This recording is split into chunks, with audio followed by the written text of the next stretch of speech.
Let's start with the airframe. Thousands of specially formed, damage-resistant panels are riveted or otherwise attached to a lightweight underlying base called the airframe. The panels and frame together make a very strong, relatively lightweight craft.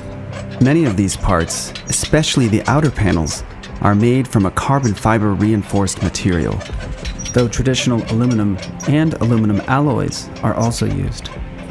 Vertical frames underpin the cross-sectional tube shape, connected by longerons that stretch from nose to tail. And in between these, a vast network of stringers, intercostals, and subframes. At the nose, the radome shields a weather radar antenna beneath, while allowing specific radio frequencies to pass through for proper functioning. A double-layered bird strike barrier is situated behind that. Floor beams attach to frames and support the floor panels. Higher-grade panels are used in high-traffic areas and the cockpit or flight deck, with lower-grade panels beneath passenger seating areas. Pressure bulkheads are reinforced metal barriers that separate pressurized from non-pressurized areas of the plane. Humans are accustomed to about 14 psi of air pressure. Passenger planes generally fly between 31 and 38,000 feet above sea level, where air pressure is a meager 4 psi or lower. As such, most sections of the airplane are pressurized while in flight. These areas include the flight deck and passenger areas, equipment bays, and cargo compartments. Unpressurized areas are the radome, landing gear bays, the center wing box, and the tail cone. The wings attach near the center of the aircraft. A center wing box ties wing frames together with the fuselage. The keel beam offers additional support. A wing-to-body fairing attaches to the keel beam and a pair of external longerons to enclose and further strengthen this critical wing attach point. Sturdy yet flexible spars stretch from the center wing box to the wing tip, one at the leading edge and one at the trailing edge of the wing. A pylon juts out from the wing frame to support the jet engine.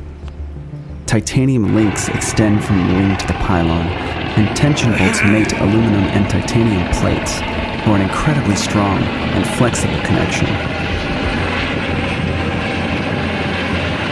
Moving to the rear or aft of the plane, we see the vertical and horizontal stabilizers with their additional frame supports, and the tail cone, which houses the auxiliary power unit, or APU.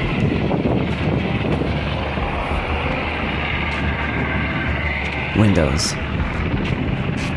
The windshields and side windows are made from 3 layers of chemically strengthened glass, covered with an anti-static coating. Cabin windows maintain the structural integrity of the fuselage with a thick outer pane made from acrylic. There's an additional protective acrylic pane on the passenger side with a hole and an air gap for pressure and temperature equalization. Doors.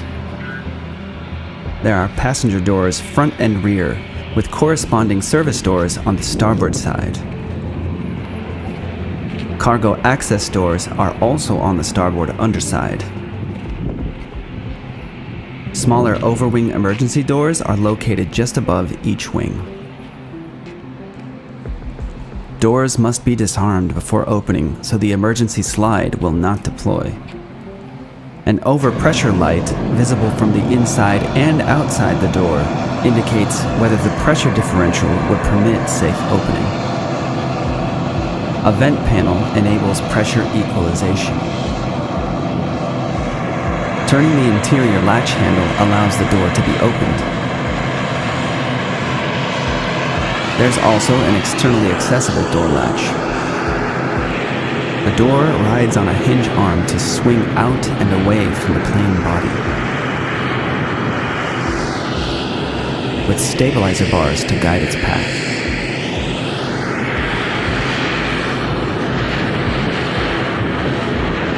Wings and flight control surfaces.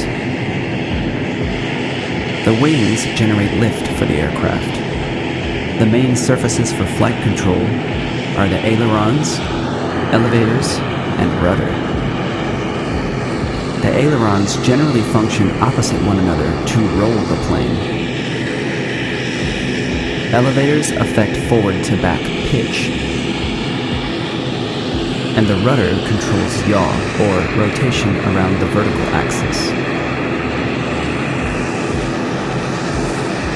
The entire horizontal stabilizer, which the elevators are attached to, can be rotated to hold the plane at a particular attitude and leave the elevators for finer adjustments. To achieve this, the stabilizer is attached to a motorized device that can move up or down a threaded rod. Secondary flight control surfaces assist these primary systems. On the wing, leading edge slats and trailing edge flaps make up what is known as the high lift flight system. Both slats and flaps extend outward from the wing in a curved downward motion, which dramatically alters wing shape to allow for a much steeper climb angle, while also mitigating the chances of a stall for takeoff and while climbing to cruising altitude. The curved slat supports ride on gears driven by a line of connected shafts back to the slat power drive unit.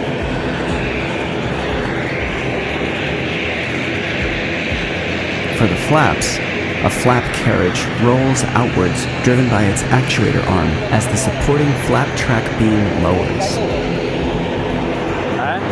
A row of multifunction spoilers is situated at the wing's trailing edge to assist the ailerons with roll control. Special ground spoilers near the fuselage operate in sync for a lift dumping effect, creating downforce during landing to effectively stick the plane to the runway, slow the plane down, and put weight on the wheels for wheel braking.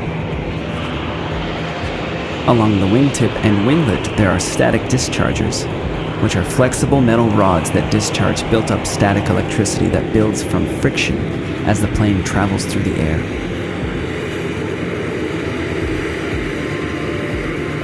Landing gear. A strengthened portion of the wing has attachments for the main landing gear, which is tucked inside the wing and body during flight.